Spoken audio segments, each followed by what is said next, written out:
एक नए और बहुत ही गहरे विश्लेषण में सभी का स्वागत है। आज हमारे पास जो स्रोतों का ढेर है ना, वो सच में काफी विविध और रोचक है। बिल्कुल, मतलब एकदम अलग दिशाओं से आते हुए स्रोत लग रहे हैं देखने में। हाँ, जैसे एक तरफ हम प्राचीन आयुर्वेद और आधुनिक डेयरी लैब रिपोर्ट्स के हवाले से A2 बिलोना घी के पीछे छिपे विज्ञान को खंगालने वाले हैं, और दूसरी तरफ एक बिल्कुल ही अलग दिशा में जाते हुए हम आधुनिक मीडिया में डॉक्यूमेंट्री स्क्रिप्ट राइटिंग और AI ब्रांड स्टोरी टेलिंग के नए तरीकों पर बात करेंगे। देखने में तो ये दोनों विषय एक दूसरे से बिल्कुल अलग लगते हैं। मतलब एक तरफ हजारों साल पुरानी खाने की परंपरा है और दूसरी तरफ आधुनिक डिजिटल तकनीक और मीडिया। सही कहा, लेकिन जब हम इन स्रोतों को गहराई से समझते हैं ना, तो इन दोनों के बीच एक बहुत ही मजबूत और अद्भुत कड़ी मिलती है। और वही कड़ी इन दोनों को आपस में जोड़ती है। हाँ, और वही अद्भुत कड़ी आज के इस गहरे विश्लेषण का मुख्य उद्देश्य है। असलियत यानी ऑथेंटिसिटी की पहचान करना, चाहे वो हमारे खाने की थाली में रखें A2 घी की शुद्धता हो या फिर हमारे स्क्रीन पर चलने वाली मीडिया और ब्रांड स्टोरीज में छिपी सच्चाई। हम इन अलग अलग स्रोतों को एक साथ जोड़कर देखेंगे। ये काफी दिलचस्प होने वाला है। चलिए इसको थोड़ा विस्तार से समझते हैं। कैसे एक आम दिखने वाली चीज जैसे कि चम्मच भर घी या एक छोटा सा 50 सेकंड का वीडियो, उसके पीछे कितना गहरा विज्ञान और बारीकी छिपी होती है। शुरुआत करते हैं उस विषय से जो आजकल लगभग हर हेल्थ और फिटनेस डिस्कशन का हिस्सा बन चुका है, A2 घी। आजकल हर जगह इसकी चर्चा है। बिल्कुल, मैंने स्रोतों में देखा कि अचानक से हर जगह A1 और A2 दूध की चर्चा हो रही है। आखिर इन दोनों के बीच का ये मुद्दा क्या है? अगर हम विज्ञान के नजरिए से इस पूरे मुद्दे को देखें तो A1 और A2 दूध के बीच का मूल अंतर पूरी तरह से जेनेटिक्स और बायोलॉजी में छिपा है। ये सब कुछ एक विशिष्ट प्रोटीन पर निर्भर करता है जिसे बीटा कैसीन कहते हैं। अच्छा, ये बीटा कैसीन प्रोटीन दूध में होता है? हाँ, दूध में मौजूद इस बीटा कैसीन प्रोटीन की एक लंबी चेन होती है जिसमें लगभग 229 अमीनो एसिड्स एक दूसरे से जुड़े होते हैं। यहाँ जो सबसे रोचक बात है वो ये है कि इस लंबी चेन की ठीक 67वें यानी 67th अमीनो एसिड पोजीशन पर एक छोटा सा आनुवांशिक बदलाव या म्यूटेशन होता है। यानी 229 कड़ियों वाली चेन में सिर्फ एक कड़ी का अंतर? हाँ बिल्कुल, सिर्फ एक कड़ी। A2 मिल्क में इस 67th पोजीशन पर प्रोलीन नाम का अमीनो एसिड पाया जाता है, लेकिन A1 मिल्क में एक पुराने म्यूटेशन की वजह से इस जगह पर हिस्टिडीन नाम का अमीनो एसिड आ जाता है। इसको एक आसान उदाहरण से समझते हैं।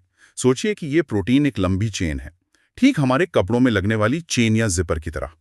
जब हम दूध पीते हैं तो हमारे पाचन तंत्र के डाइजेस्टिव एंजाइम्स इस बीटा कैसीन प्रोटीन की चेन को तोड़ने का काम करते हैं ताकि शरीर उसे पचा सके। A1 मिल्क में मौजूद वो हिस्टिडीन उस चेन की एक बहुत कमजोर कड़ी है, तो वो आसानी से टूट जाती होगी वहां से। बिल्कुल, जब एंजाइम्स वहां पहुंचते हैं तो चेन वहां से आसानी से टूट जाती है और उसके टूटने से एक ओपियोइड पेप्टाइड निकलता है जिसे BCM7 या बीटा केसोमॉर्फिन 7 कहते हैं। स्रोतों में दिए गए कई रिसर्च पेपर्स बताते हैं कि ये BCM7 एक आम तत्व नहीं है, ये हमारे ब्लड ब्रेन बैरियर को पार कर सकता है। ब्लड ब्रेन बैरियर पर करना तो काफी गंभीर लग रहा है। इसके असर क्या होते हैं? इसके असर काफी दूर तक जाते हैं। स्रोत बताते हैं कि BCM7 टाइप 1 डायबिटीज, दिल की बीमारियां जैसे कोरोनरी हार्ट डिजीज और यहाँ तक कि ऑटिज्म और स्किज़ोफ्रेनिया जैसे न्यूरोलॉजिकल डिसऑर्डर्स के जोखिम को बढ़ा सकता है। बाप रे, ये तो सच में डराने वाला है। हाँ, और अब इसके विपरीत जब हम A2 प्रोटीन की बात करते हैं तो वहाँ 67th पोजीशन पर मौजूद प्रोलीन एक बेहद मजबूत लॉक का काम करता है। वो पाचन वाले एंजाइम्स को उस जगह से प्रोटीन चेन को तोड़ने ही नहीं देता। तो इसका मतलब वो नुकसानदायक पेप्टाइड निकलता ही नहीं है? एकदम सही पकड़ा आपने। नतीजा ये होता है कि A2 मिल्क के पाचन के दौरान वो नुकसानदायक BCM7 निकलता ही नहीं है। इसीलिए A2 को पाचन के लिए सुरक्षित और आम सेहत के लिए बेहतर माना गया है। और स्रोत पढ़ते हुए एक और बात ने बहुत उत्साहित किया। भारत की जो अपनी देसी गायों की नस्लें हैं यानी बॉस इंडिकस, उनमें कुदरती तौर पर ये सुरक्षित A2 मिल्क ही पाया जाता है। जी, हमारी देसी नस्लें। मैंने कुछ नस्लों के नाम भी पढ़े, जैसे सौराष्ट्र के जंगलों से आने वाली गिर गायें जिसका माथा काफी चौड़ा होता है और कान केले के पत्ते जैसे लंबे होते हैं। उसके अलावा राठी और साहिवाल जैसी नस्लों का भी जिक्र था जहां A2 प्रोटीन मिलता है। हाँ, और इनके अलावा भी दक्षिण भारत और अन्य क्षेत्रों की कई नस्लें हैं जैसे खालिकर, मलनाड गीदा, पुंगानूर और अमृत महाल। इन सभी भारतीय नस्लों में 100% या लगभग 100% A2A2 जीनोटाइप पाया गया है। यानी ये परंपरागत नस्लें शुरू से ही सुरक्षित दूध दे रही हैं। बिल्कुल, ये हमारी पारंपरिक नस्लें आनुवांशिक रूप से इस सुरक्षित प्रोटीन को ही बनाती आई हैं। इसके विपरीत जो विदेशी नस्लें होती हैं जैसे HF यानी हॉल्स्टीन फ्रीजियन और जर्सी गाय, उनमें मुख्यतः A1 या A1A2 जीनोटाइप होता है, जिनसे वो कमजोर कड़ी वाला दूध मिलता है। दूध का जेनेटिक्स तो समझ आता है, लेकिन कहानी यहाँ खत्म नहीं होती। दूध से घी बनाने की जो प्रक्रिया है, स्रोत बताते हैं कि वो भी उतनी ही महत्वपूर्ण है। आजकल आमतौर पर डेयरीज में दूध की मलाई को निकालकर सीधे मशीनों में घुमाकर घी निकाल लिया जाता है, जो कि एक आधुनिक और तेज तरीका है। हाँ, पर आयुर्वेदा जिस A2 घी की बात करता है वो बिलोना विधि से बनता है। इन दोनों तरीकों में आखिर क्या बड़ा अंतर है? अंतर सिर्फ तरीके का नहीं, बल्कि रासायनिक बदलाव का है। पारंपरिक बिलोना विधि में दूध की मलाई को अलग नहीं किया जाता। इसमें पहले पूरे दूध को जमा कर दही बनाया जाता है। अच्छा, सीधा दूध से दही बनता है? हाँ, फिर उस दही को मथा जाता है। और यहाँ एक महत्वपूर्ण बात यह है कि मथने के लिए किसी मेटल या धातु की मशीन का नहीं, बल्कि नीम, बाबूल, सागवान या चंदन की लकड़ी के मथानी, जिसे बिलोना या वुडन चर्नर कहते हैं, उसका इस्तेमाल होता है। लकड़ी के मथानी का विशेष उपयोग, इसके पीछे भी जरूर कोई वैज्ञानिक कारण होगा। धातु का इस्तेमाल क्यों नहीं करते? इसका सीधा सा कारण दही की प्रकृति है। दही में लैक्टिक एसिड होता है, जिसकी वजह से उसमें एक नेचुरल एसिडिटी होती है। अगर मथने के लिए किसी मेटल का इस्तेमाल किया जाए तो दही का वो एसिड उस मेटल के साथ रिएक्ट कर सकता है, जो घी की शुद्धता और गुणवत्ता को प्रभावित करेगा। ओह, तो मेटल रिएक्शन से बचने के लिए लकड़ी का इस्तेमाल होता है, क्योंकि वो न्यूट्रल होती है। बिल्कुल, लकड़ी न्यूट्रल होती है और दही के एसिड के साथ कोई रासायनिक प्रतिक्रिया नहीं करती। इसके अलावा दूसरी सबसे बड़ी बात है गति और तापमान, यानी स्पीड और हीट। यानी बड़ी मशीनों की तेजी से घी पर असर पड़ता है। बहुत बड़ा असर पड़ता है। लकड़ी के बिलोना से जब दही को हाथ से धीरे धीरे मथा जाता है तो उसमें फ्रिक्शन यानी रगड़ से किसी तरह की हीट या गर्मी पैदा नहीं होती। आधुनिक मशीनों की तेज गति और उनसे निकलने वाली हीट दूध के नाजुक तत्वों को नष्ट कर देती है। तो स्लो प्रोसेस से तत्व बचे रहते हैं। हाँ, बिलोना विधि की इस धीमी प्रक्रिया से घी में शॉर्ट फैटी एसिड्स, खासकर ब्यूटरिक एसिड और बहुत से जरूरी एंजाइम्स और विटामिन्स जैसे A, D, E और K2 पूरी तरह से सुरक्षित रहते हैं। ब्यूटरिक एसिड हमारी आंतों या गट हेल्थ के लिए बेहद फायदेमंद होता है। और शायद इसी वैज्ञानिक ठहराव और प्रक्रिया की वजह से आयुर्वेद में इसको इतना ऊंचा दर्जा दिया गया है। स्रोतों में आयुर्वेद का हवाला देते हुए इस A2 बिलोना घी को सात्विक और संस्कृत घृता कहा गया है। हाँ, आयुर्वेद में इसका बहुत महत्व है। इसे एक ऐसी चीज माना गया है जो शरीर के वाता और पित्ता दोष को संतुलित करती है और अग्नि यानी हमारी पाचन शक्ति को बढ़ाती है। पर इसमें एक और शब्द ने सबसे ज्यादा ध्यान खींचा। आयुर्वेद इसको योगावाही कहता है। योगावाही मतलब डिलीवरी सिस्टम एक तरह से। बिल्कुल, इसे हर्बल मेडिसिन्स के लिए एक बेहतरीन डिलीवरी सिस्टम माना गया है। यानी अगर किसी औषधि को इस घी के साथ लिया जाए तो ये घी उस औषधि के गुणों को अपने अंदर समाहित करके शरीर की सबसे छोटी कोशिकाओं तक पहुंचाने का काम करता है। यही वजह है कि इसे सदियों से सिर्फ आहार नहीं बल्कि एक औषधि का दर्जा प्राप्त है। लेकिन जब बात औषधि और ऐसी बारीक प्रक्रिया की आती है तो एक व्यावहारिक मुद्दा हमेशा सामने आता है। आम चर्चाओं में ये सवाल बार बार उठता है कि ये A2 बिलोना घी बाजार में मिलने वाले आम घी के मुकाबले इतना महंगा क्यों होता है। हाँ, ये सच में एक बड़ी चिंता का विषय रहता है। लेकिन जब स्रोतों में इसका आर्थिक गणित देखा तो इसकी आधी वजह वहीं साफ हो गई। 1 किलो शुद्ध A2 बिलोना घी बनाने के लिए करीब 25 से 30 लीटर दूध की जरूरत होते हैं। अब जरा इसका हिसाब लगाते हैं। चलिए गणित समझते हैं इसका। अगर किसी गांव में शुद्ध देसी गाय का दूध 70 रुपए लीटर भी हो तो सिर्फ 25 लीटर दूध की कीमत ही 1750 रुपए हो जाती है। हाँ, और इस 1750 रुपए में अभी तक सिर्फ कच्चा माल आया है। इसके बाद उस दूध को मिट्टी के बर्तन में धीमी आंच पर उबालना, उसको सही तापमान पर जमाकर दही बनाना, फिर अगले दिन उस दही को लकड़ी के बिलोना से घंटों मथना। मक्खन निकालना और फिर उस मक्खन को उबालकर घी बनाना। इसमें तो बहुत समय और मेहनत लगती है। बिल्कुल। इस पूरी प्रक्रिया में लगने वाला वक्त, मेहनत और लेबर का खर्च अलग है। इन सबको जोड़कर देखा जाए तो समझ आता है कि 1 किलो असली A2 बिलोना घी की उत्पादन लागत ही आराम से 2000 रुपए से ऊपर चली जाती है। इस गणित के बाद तो ये कीमत बिल्कुल जायज लगने लगती है। और स्रोतों में इस आर्थिक पहलू का एक बहुत ही खूबसूरत उदाहरण दिया गया है जो दिखाता है कि ये परंपरा किसानों के लिए कितनी अहम है। राजस्थान के सिरोही जिले का पित्थापुरा मांगा गांव इसका एक जीता जागता उदाहरण है। वहाँ पशुपालन बहुत बड़े पैमाने पर होता है। हाँ, उस गांव की खासियत ये है कि यहाँ लगभग हर घर में पशुपालन होता है। उस छोटे से गांव में 6000 भैंसें, 3000 संकर गायें और 1000 देसी गायें हैं। इन सब से मिलकर वहाँ रोजाना 15 से 20,000 लीटर दूध का उत्पादन होता है। ये तो सच में एक माइक्रो इकोनॉमी बन गई है। बिल्कुल, ये सिर्फ उत्पादन नहीं है, ये उस पूरे क्षेत्र की एक इकोनॉमी है जहां दूध और उसके उत्पाद उनकी आमदनी का सबसे बड़ा और मजबूत जरिया है। लेकिन जहां उत्पादन बड़ा होता है और मुनाफा दिखता है, वहां मिलावट का जोखिम भी उतना ही बढ़ जाता है। स्रोतों में उन खबरों का भी जिक्र है जहां अलीगढ़ में 5000 किलो और जयपुर तथा नवसारी में भारी मात्रा में नकली और मिलावटी घी पकड़ा गया। ये तो बहुत ही चिंता की बात है। लोगों की सेहत के साथ खिलवाड़ है ये। कुछ लोग मुनाफा कमाने के लिए लोगों की सेहत को पूरी तरह ताक पर रख देते हैं और आम इंसान इस मिलावट को आसानी से पहचान नहीं पाता। इसी समस्या को देखते हुए FSSAI, जो भारत का फूड सेफ्टी अथॉरिटी है, उन्होंने 5 ऐसे घरेलू टेस्ट बताए हैं जिनके जरिए कोई भी अपने घर में घी की शुद्धता की जांच कर सकता है। मैंने इन टेस्ट्स को पढ़ा तो ये काफी व्यवहारिक लगे। हाँ, FSSAI के टेस्ट काफी आसान होते हैं। जैसे पहला है आयोडीन टेस्ट। अगर घी में आयोडीन की कुछ बूंदें डाली जाएं और उसका रंग नीला या ब्लू हो जाए तो इसका मतलब है उसमें स्टार्च मिलाया गया है। स्टार्च जैसे आलू या शकरकंदी का उपयोग आमतौर पर घी का वजन बढ़ाने के लिए किया जाता है। दूसरा टेस्ट उससे भी आसान है, वाटर टेस्ट। ये सीधे तौर पर फिजिक्स पर आधारित है। फैट हमेशा पानी से हल्का होता है, इसीलिए शुद्ध घी पानी पर तैरता है। अगर घी पानी में डालने पर नीचे डूब जाए तो एक साफ संकेत है कि उसमें किसी भारी चीज की मिलावट है।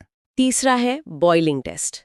घी को अच्छी तरह उबालकर अगर एक कांच के बर्तन में फ्रिज में रख दिया जाए और ठंडा होने पर उसमें अलग अलग लेयर्स या परत बन जाए तो वो उसके शुद्ध ना होने का बड़ा संकेत हो सकता है, क्योंकि अलग अलग तेल अलग तापमान पर जमते हैं। सही कहा। और चौथा टेस्ट जो मुझे सबसे दिलचस्प लगा वो है पाम टेस्ट, यानी हथेली का टेस्ट। हमारे शरीर का तापमान लगभग 37 डिग्री सेल्सियस होता है और पारंपरिक शुद्ध घी 36 डिग्री के आसपास पिघलने लगता है। तो अगर हथेली पर पिघल गया तो असली? हाँ, बस थोड़ा सा घी हथेली पर रखना होता है और अगर वो हमारे शरीर की गर्मी से तुरंत पिघल जाए तो वो असली है।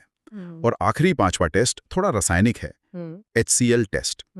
एक टेस्ट ट्यूब में घी लेकर उसमें हाइड्रोक्लोरिक एसिड मिलाने पर अगर उसका रंग लाल या रेड हो जाए तो इसका मतलब है कि उसमें सिंथेटिक कलर्स या दूसरे केमिकल्स मिलाए गए हैं। इन घरेलू टेस्ट्स के अलावा स्रोतों में एक बहुत ही विस्तृत लैब रिपोर्ट का जिक्र भी किया गया है जो काफी आंखें खोलने वाली है।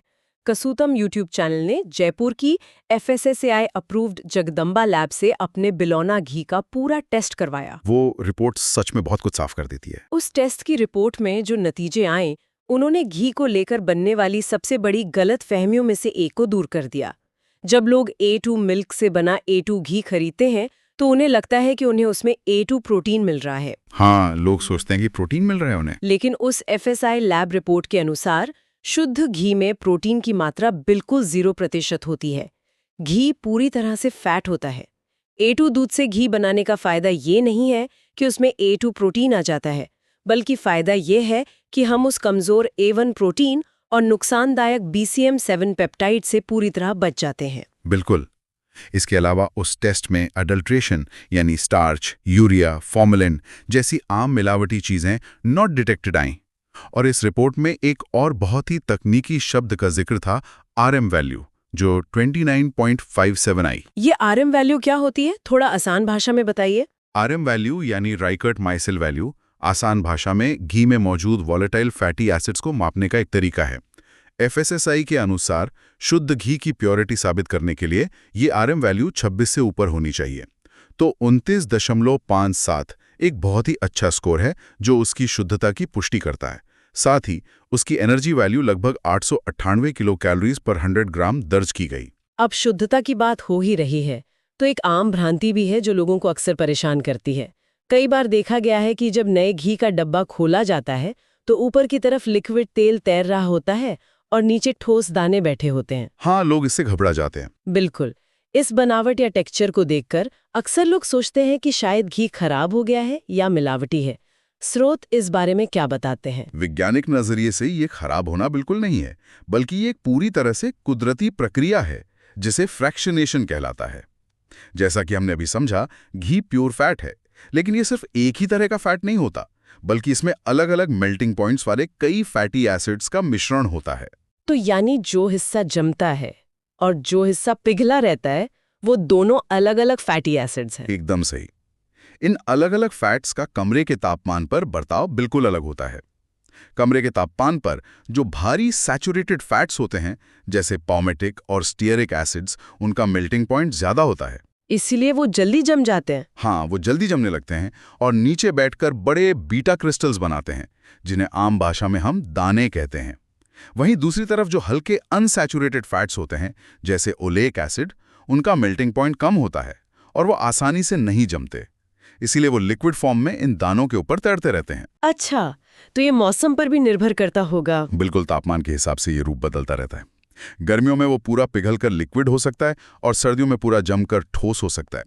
इसीलिए रूम टेम्परेचर पर शुद्ध बिलोना घी का दानेदार होना उसकी पारंपरिक शुद्धता की निशानी है। और यही एक सबसे बड़ा अंतर है जो इंडस्ट्रियल घी को पारंपरिक घी से अलग करता है।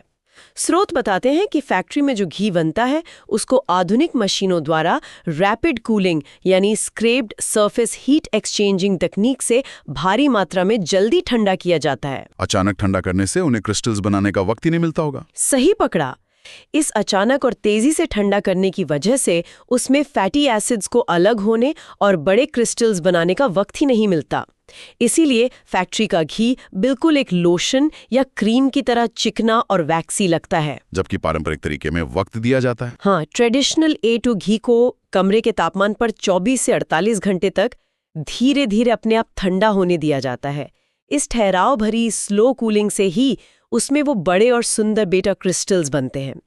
तो आसान शब्दों में घी का दानेदार होना ही इस बात का सबूत है कि उसे बनने में सही वक्त और सही प्रक्रिया दी गई है। ये ठहराव और सही प्रक्रिया किसी भी चीज में असलियत लाने के लिए कितनी जरूरी है, इस पर गौर करने वाली बात है, चाहे बात खाने की हो या किसी और क्षेत्र की। तो इन सब का आखिर मतलब क्या है? ये जो ठहराव और असलियत घी को शुद्ध बनाती है, स्रोतों को पढ़ते हुए मुझे महसूस हुआ कि ठीक यही प्योरिटी और प्रोसेस आज लोग उस कंटेंट में भी ढूंढ रहे हैं जो वो हर रोज स्क्रीन पर देखते हैं। ये तुलना सच में बहुत गहरी है। जिस तरह शुद्ध और दानेदार घी पाने के लिए सही बिलोना विधि, एक आधार और कूलिंग प्रोसेस चाहिए, ठीक वैसे ही एक प्रभावशाली डॉक्यूमेंट्री या ब्रांड स्टोरी बनाने के लिए एक सही स्ट्रक्चर और सच्चाई की जरूरत होती है। चमकाचौंध वाले खोखले एड्स अब लोगों को आकर्षित नहीं करते। एकदम सटीक बात है। अगर हम वॉइस 123 के स्रोत का हवाला लें तो उन्होंने बहुत ही व्यवहारिक तरीके से समझाया है कि एक बेहतरीन डॉक्यूमेंट्री स्क्रिप्ट का आधार क्या होता है। उन्होंने इसे एक रेसिपी की तरह बताया है जिसमें प्लॉट, कैरेक्टर्स और नैरेटिव का बिल्कुल सही अनुपात में मिश्रण होना चाहिए। हर कहानी, चाहे उसकी लंबाई कितनी भी क्यों ना हो, उसमें ये तीनों तत्व होने जरूरी हैं। उन्होंने इसके कुछ बहुत ही दिलचस्प उदाहरण भी पेश किए हैं। हाँ, जैसे उनका 60 सेकेंड स्पॉट का जो उदाहरण था जिसका नाम the rain of a king रखा गया था। ये एक शेर की ताकत और जंगल के नियम पर आधारित कहानी थी। इसके लिए स्क्रिप्ट में विशेष डायरेक्शन दी गई कि आवाज़ डेविड एटनबरो जैसी होनी चाहिए, एकदम डीप और अथॉरिटेटिव वोकल स्टाइल। और इसके पीछे का कारण बहुत साफ है। एक अथॉरिटेटिव और डीप आवाज दिमाग पर एक विश्वसनीय असर डालती है। दर्शक जब उस आवाज को सुनते हैं तो उन्हें लगता है कि जो जानकारी दी जा रही है वो पूरी तरह फैक्ट चेक्ड और गहन रिसर्च पर आधारित है। एक मैजेस्टिक जानवर की कहानी के लिए वैसी ही वजनदार आवाज कहानी में असलियत लाती है। बिल्कुल। उसके बाद उन्होंने एक 30 सेकंड का स्पॉट समझाया जिसका शीर्षक था द बिग पिक्चर। ये एक प्रोडक्शन कंपनी के बारे में कॉर्पोरेट वीडियो था, लेकिन इसमें डायरेक्शन थी कि आवाज पीटर कोयोटे जैसी वार्म, इनवाइटिंग और एंगेजिंग होनी चाहिए। आमतौर पर कॉर्पोरेट वीडियोस काफ़ी ठंडे और तकनीकी लगते हैं, लेकिन एक वार्म आवाज़ का उपयोग करके वो उस ब्रांड को इंसानों से जोड़ना चाहते थे ताकि लोगों को वो अपना सा लगे। ये ऑडियंस के साथ इमोशनल जुड़ाव बनाने का एक तरीका है, और इस इमोशन का सबसे स्ट्रॉन्ग उदाहरण उनके 15 सेकंड के स्पॉट में था, जिसका नाम था द फ्रंट लाइन्स। ये भूकंप और ह्यूमन एड पर आधारित एक इमोशनल कहानी थी।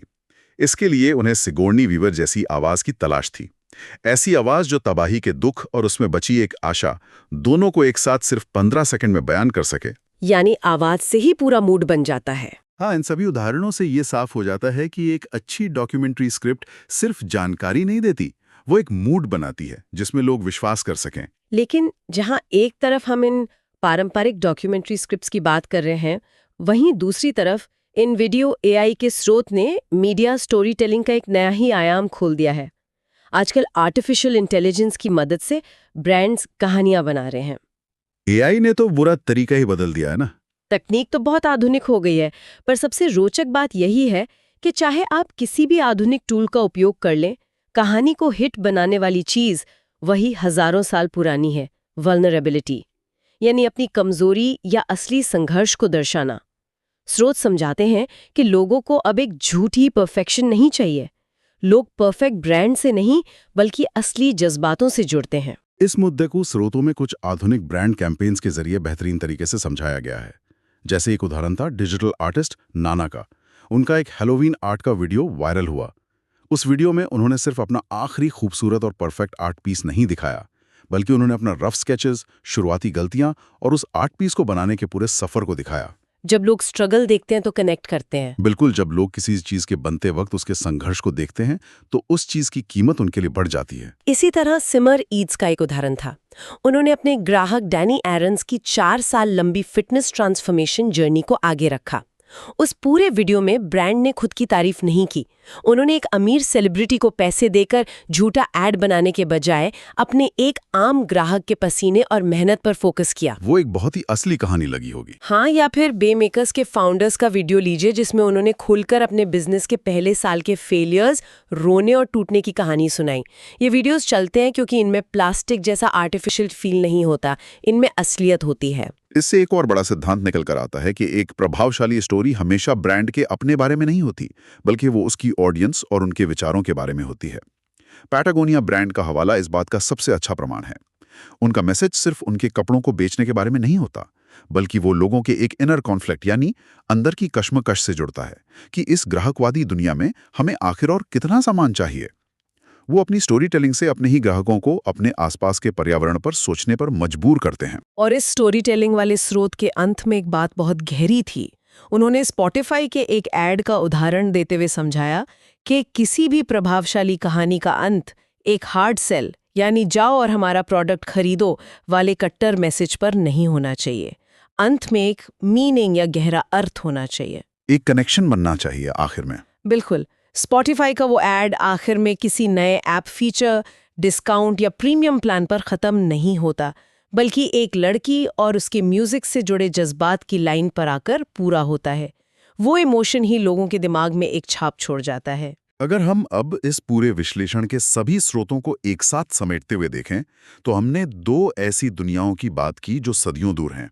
एक तरफ A2 काऊ घी की पारंपरिक बिलोना विधि, उसके एमिनो एसिड्स का विज्ञान, उसके बनते वक्त का ठहराव और उसके दानेदार क्रिस्टल्स की लैब से प्रमाणित शुद्धता। और दूसरी तरफ आधुनिक AI तकनीक और स्क्रिप्ट राइटिंग के माध्यम से बनाई गई ऐसी ब्रांड कहानियां जिसमें दिखावे और परफेक्शन से ज्यादा जज्बात और वल्नरेबिलिटी हो। और इन दोनों ही विषयों में एक ऐसी चीज कॉमन मिल जाती है जिसकी तलाश हर किसी को है, असलियत और शुद्धता, यानी ऑथेंटिसिटी एंड प्योरिटी। चाहे वो खाने की थाली का घी हो या स्क्रीन से दिमाग में उतरने वाली कोई कहानी, दोनों की ही असलियत को बनने में ठहराव लगता है और उन्हें एक सही प्रक्रिया से गुजरना पड़ता है।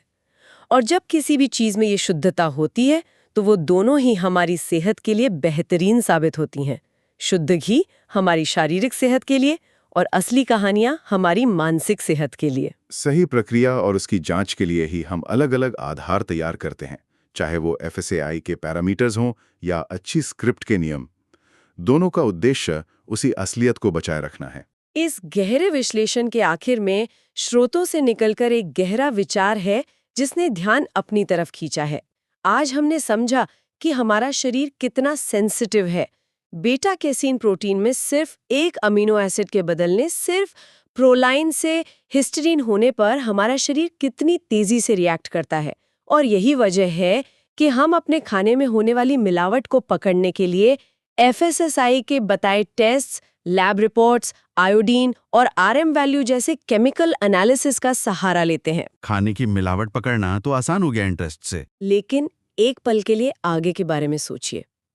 आज जब AI और सिंथेटिक मीडिया का जमाना इतनी तेजी से आगे बढ़ रहा है, जहां रोशन स्क्रीन पर कहानियां, आवाजें और वीडियोस इंसानों द्वारा नहीं बल्कि मशीन्स और एल्गोरिदम द्वारा सेकंड्स में बनाए जा रहे हैं, तो क्या आने वाले वक्त में हमारे दिमाग को परोसी जाने वाली इन मीडिया कहानियों की शुद्धता और असलियत को चेक करने के लिए भी हम सबको किसी मेंटल फेसाई टेस्ट की जरूरत पड़ेगी?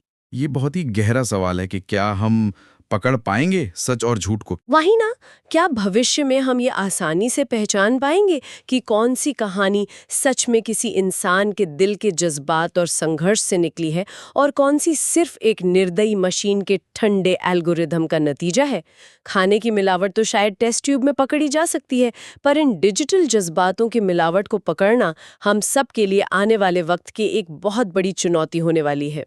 नए स्रोतों और नए विश्लेषण के साथ फिर जल्द ही मुलाकात होगी।